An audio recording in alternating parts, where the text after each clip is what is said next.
नेरळमध्ये झालेला 5-6 दिवसापूर्वी जो विषय आहे,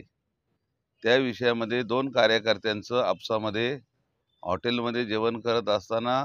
तिथे झालेला वाद, तो नंतर नेरळ शहरामध्ये त्यांनी तो वाद झाला आणि त्या वादाची किनार अशी त्यांनी लावली गेली का ह्यामध्ये आमदारांचा अंगरक्षक, आमदारांचा बॉडीगार्ड असा जो उल्लेख केला गेला आहे. वास्तविक आमदारांना अंगरक्षक, बॉडीगार्ड हा शासनाने दिलेला पोलीस कर्मचारी आहे. आता आमदार म्हणून जेव्हा काम करत असताना, शिवसेना संघटना मोठी करत असताना जवळजवळ आमच्याकडे 25-50 हजार कार्यकर्त्यांची मोठी टीम आहे. त्यामध्ये शिवसैनिक असतील, ग्रामपंचायतीमधले पदाधिकारी असतील, शहरातले पदाधिकारी असतील आणि जास्तीत जास्त आमदारांच्या कामावरती, विकासावरती फिदावून अनेक तरुण आज आपण जर बघतोय तर शिवसेनेमध्ये प्रवेश करत आहेत. आणि मग अशा परिस्थितीमध्ये ती क्लिप व्हायरल करायची आणि क्लिप व्हायरल करून त्या ठिकाणी आमदारांचं नाव घ्यायचं, आमदारांचा अंगरक्षक असं संबोधित करायचं आणि त्या दृष्टिकोनातून ह्या मतदारसंघामध्ये आमदार साहेबांनी 2,000 कोटीच्या वरती या ठिकाणी विकास निधी आणल्याच्या नंतर विरोधकांकडे अशा खोट्या बातम्या, अफवा पसरवणे,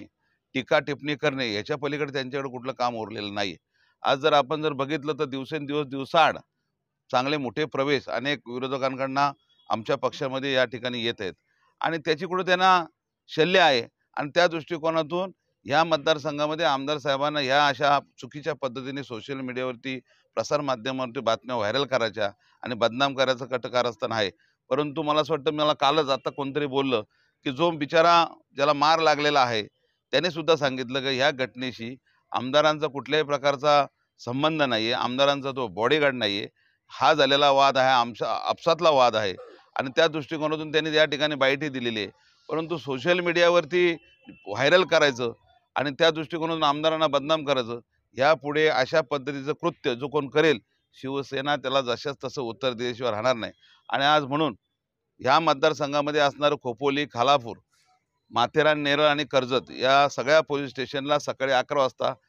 त्या भागातले संपूर्ण शिवसेनेचे पदाधिकारी, महिला आघाडी, युवा सेना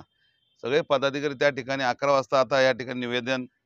आम्ही तर दिलेलं आहे, तिकडे सुद्धा ते निवेदन देत आहेत आणि त्याच्यामध्ये अधीक्षक साहेबांना, SP साहेबांना आम्ही त्या ठिकाणी निवेदनामध्ये म्हटलेलं आहे की ह्या पाठीमागे जो कोण सुरुवातीचा आमदारांचं नाव जोडून जी व्हिडिओ व्हायरल केली त्यांच्यावरती कायदेशीर कारवाई झाली पाहिजे. कुणीही असा प्रकार पुढे करू नये अशी आमची भूमिका आहे. आणि जर या बाबतीमध्ये याचा शोध घेऊन व्हायरल करणाऱ्याचं आणि आमदारांचं नाव जोडणाऱ्याचा शोध घेऊन जर त्याच्यावर कारवाई झाली नाही तर मग पुढे 8 दिवसामध्ये शिवसेना आंदोलन उभं करेल.